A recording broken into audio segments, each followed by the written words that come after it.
علي الوكواك فن تشكيلي. طبعا شغل المعدن انا كنت نشتغل على المعدن الصغير، نشتغل على الخشب وعلى البرونز وعلى الحاجات دي.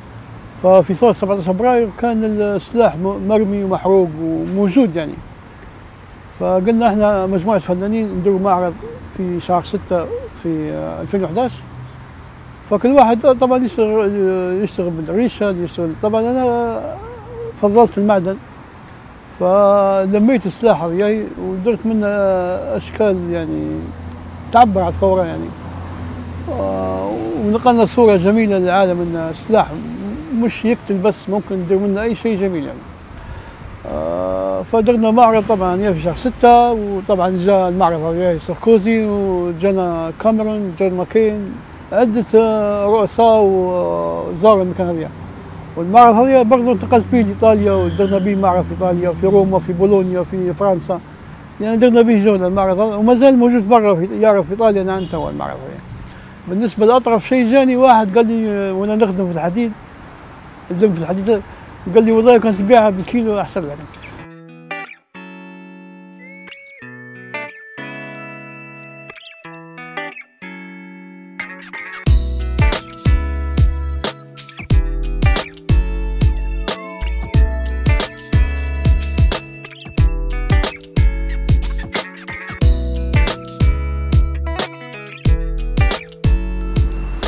طبعا الشغل على الخشب، طبعا انا والدي كان نحات الله يرحمه، كان يشتغل على يخدم في القصعه والمحراث وصندوق برنا والحاجات هذي.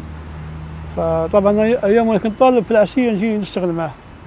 فطبعا حبيت الشغل وياي، فاتجهت النحت مثلا اللي يجيبها ذاكره في ذاك الوقت يعني، طيور مثلا ابل حاجات شخصيات معينه، عمر المختار. فطبعا في 66 درت معرض في 66 في ليبيا يعني. طبعا وبديت انا انطلقت خشيت الى النحت من 66. انا نحت حوالي 50 سنه تقريبا، انا مواليد 47 طبعا. فطبعا اتجهت للوجوه طبعا نشتغل على النخيل. طبعا نحن ليبيا كان يجوا سواح من جميع انحاء العالم، فكان يبدو تذكارات طبعا. فطبعا النخيل طبعا يرمز الى الشموخ والى ليبيا. ثاني حاجة طبعا دخلت اللي هي الزي الوطني في المنحوتة، التوارق مثلا، اللبسة بتاعنا الليبية. فالسائح لما يجي يبي حاجة تذكار فياخذ مثلا يسألني شنو هذه، ونقول له مثلا هذه اللبسة بتاع الجنوب، هذه اللبسة بتاع الشرق، هذه اللبسة بتاع الغرب. فنحت يعني اشتغلت على الزيتون، على البلوط وعلى البطوم، يعني جميع الأخشاب الموجودة في ليبيا اشتغلت عليها. ولازم الأخشاب تكون ايش؟ مش خضراء، لازم تكون مثلا منتهية وتتجفف 6 شهور وبعدها ممكن تخدم عليها.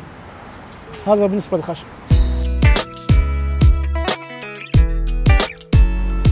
طبعا أنا عاصرت الحدث حتى في ليلة التمديد ونضيف منحوتات يعني.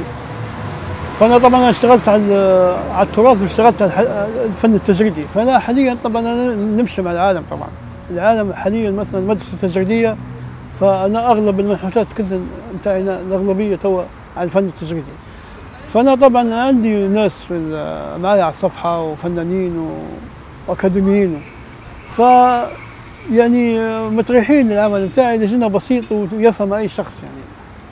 وبعدين أنا أشتغل في الخامة الموجودة المرمية.